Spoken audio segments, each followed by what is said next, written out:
Hi guys, it's Mark Zickery, Mr. Sci-Fi, also Mark Zickery of Space Command. We're trying to hit 100,000 subscribers. Please subscribe if you haven't previously. Ding the bell, comment, do all the things that get us into the algorithm.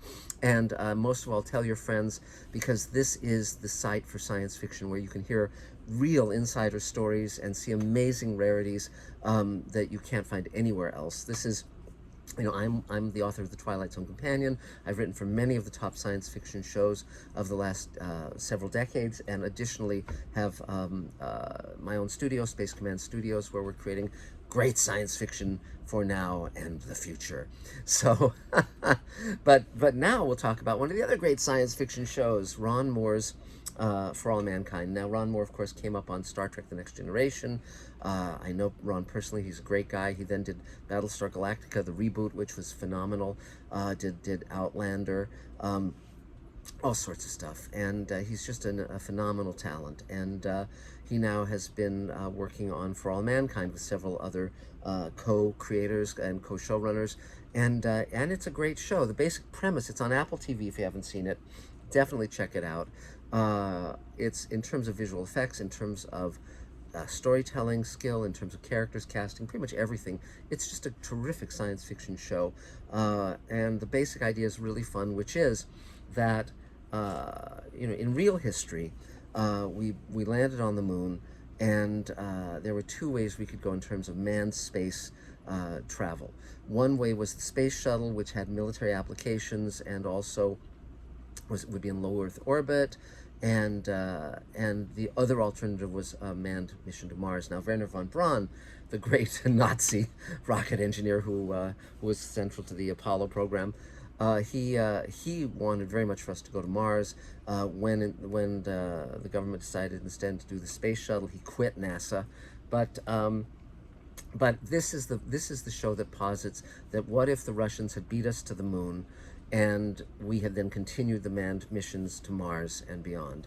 And it's an alternate history.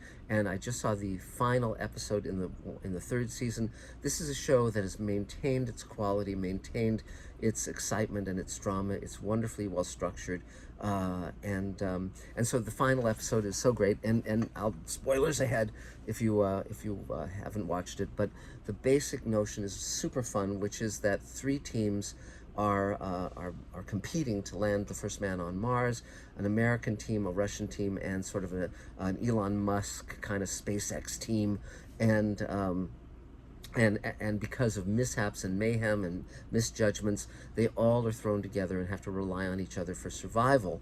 And yet at the end of the season, what they find is that a secret North Korean mission, very bare bones, very skin of their teeth, mission has actually preceded them, and then the first man on Mars is actually North Korean, and he's stranded on Mars. His co-astronaut died in the landing, but our guys can get him back, and his equipment can help us get back to Earth. And it has a pregnancy that's very high risk on Mars. It has a scene very reminiscent of the ending of The Martian, where they're having to fire someone up to the orbiting space station with where they're basically strapped to the top of the ship and then ejected into space to rendezvous. And it's just a huge amount of fun. There's an act of terrorism. For me, the act of terrorism part, that plot line is the weakest. It has one of the kids of one of the astronaut couple who died at the end of season 2, and he's just very misguided, and there's a whole group of American extremists who feel that helium-3 mined on the moon is taking away jobs on Earth, and as a result they want to destroy the space program. And it's a little funky, but God knows a lot is happening.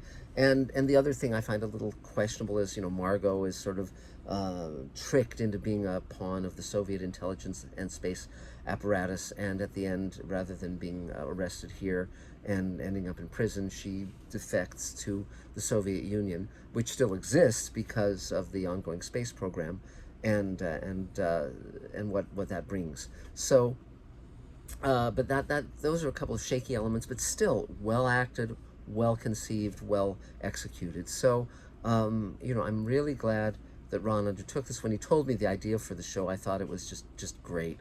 And you know, having been the producer of Sliders and written episodes of that show, you know, parallel histories have always fascinated me, and it's a genre of science fiction that you don't see as much in TV and books, but when done well, it can be just phenomenal. And this is a great case. I'm surprised they've been renewed for a fourth season, because it's sort of like this episode kind of tidied things up very nicely. So we'll see what they do with season 4. What will it be, on to Jupiter? Who knows? Who knows? But it's still a very, very fun show, and it's interesting because now it jumps to 2003, I believe, in the chronology, with Margot in Russia. But with the cast they've got, first of all, a number of the original cast have died through mishap or terrorism or whatever. But also, the actors will be, you know, 40 years older than when we first met them, more or less, well, 35, let's say. So that will make it harder and harder to continue those storylines as they get more and more aged, and so they'll have to be bringing up other characters. We'll see what they do. It'll be interesting, but it's a great show. I strongly recommend that you watch it if you haven't.